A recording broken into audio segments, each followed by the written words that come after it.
Hello everyone, आप सबका फिर से स्वागत है। तो आज की इस वीडियो में हम डिस्कस करने वाले हैं अबाउट कंपोनेंट्स। अभी तक हमने प्रैक्टिकल्स में देखा कि ये app.js कंपोनेंट हो गया है। तो ये कंपोनेंट आखिर है क्या और क्यों यूज करते हैं हम रिएक्ट में। तो कंपोनेंट को हम बिल्डिंग ब्लॉक्स कह सकते हैं फॉर रिएक्ट। जैसे एक रियल टाइम एग्जांपल ले लेते हैं कि हम कुछ लेट्स से केक बना रहे हैं, राइट।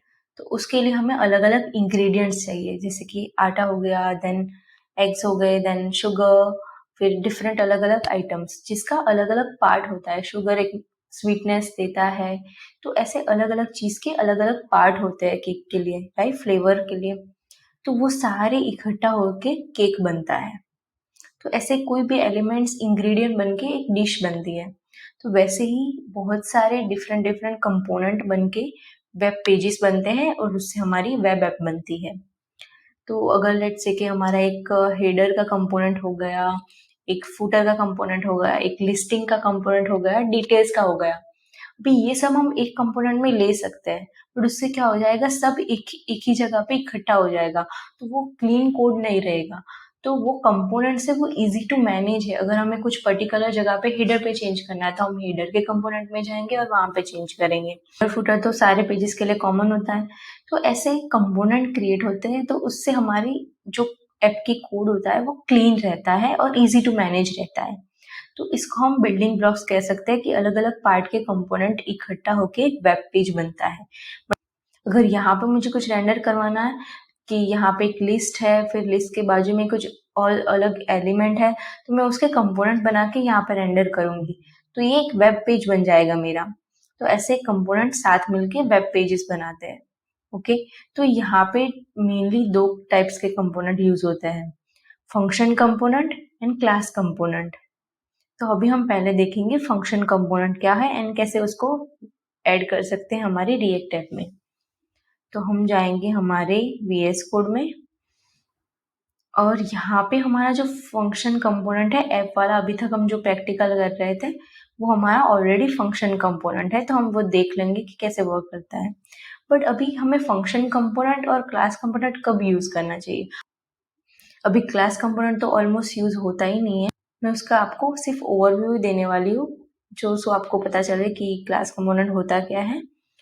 सो यहाँ पे फंक्शन कंपोनेंट कब यूज करना होता है, जब आपके कंपोनेंट में स्टैटिक डेटा रेंडर करते हैं ना, तभी आपको फंक्शन कंपोनेंट यूज करना चाहिए, क्योंकि हम उसमें स्टेट या प्रॉप्स यूज नहीं कर सकते। अभी तो हमारे पास हुक्स है जिसकी मदद से हम फंक्शन कंपोनेंट में स्टेट एंड प्रॉप्स यूज कर सकते हैं।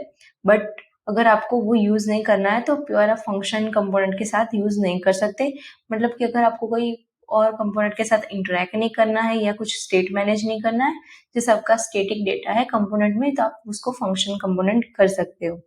तो यहाँ पे जैसे देख सकते हो मेरे पास सारा स्टेटिक डेटा है, मेरा यहाँ पे कुछ अपडेट नहीं हो रहा, कुछ वहाँ दूसरे कंपोनेंट्स में डेटा नहीं आ रहा।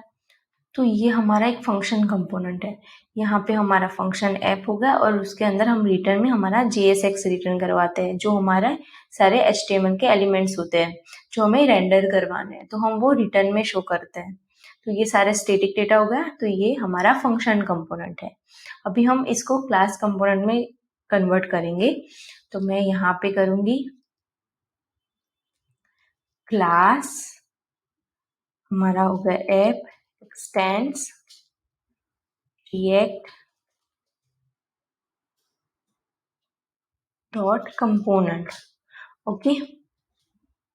अभी हमने पहले डिस्कस किया था यहाँ पे हम क्लास क्यों यूज नहीं कर सकते और हमें क्लास नेम क्यों यूज करना है।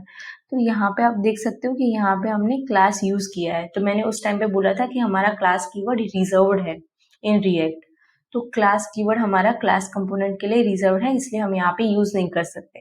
हमें यहाँ पे क्लास नेम ही यूज करना पड़ता है। तो हमने ये डिफाइन कर दिया कि हमारा class component which is app x tends react component. तो इसके अंदर कुछ प्री डिफाइंड होते हैं कंपोनेंट्स का, क्लास कंपोनेंट का, तो उसको हमें एक्सटेंड करना है। अभी यहाँ पे मुझे एरर आ रही है क्योंकि हमें उसको रेंडर के अंदर रिटर्न करवाना है। तो मैं यहाँ पे लिखूंगी रेंडर एंड यहाँ पे मैं रिटर्न कर दूंगी। ठीक है, एरर चली गई, सेव। अभी लेट्स से कि मुझे एक स्टेट लेना है इसके अंदर, क्लास कंपोनेंट के अंदर। तो मैं क्या करूँगी, मुझे यहाँ पे डिफाइन करना है कंस्ट्रक्टर, तो उसके अंदर मैं फर्स्ट लूँगी सुपर एंड देन लूँगी दिस डॉट स्टेट।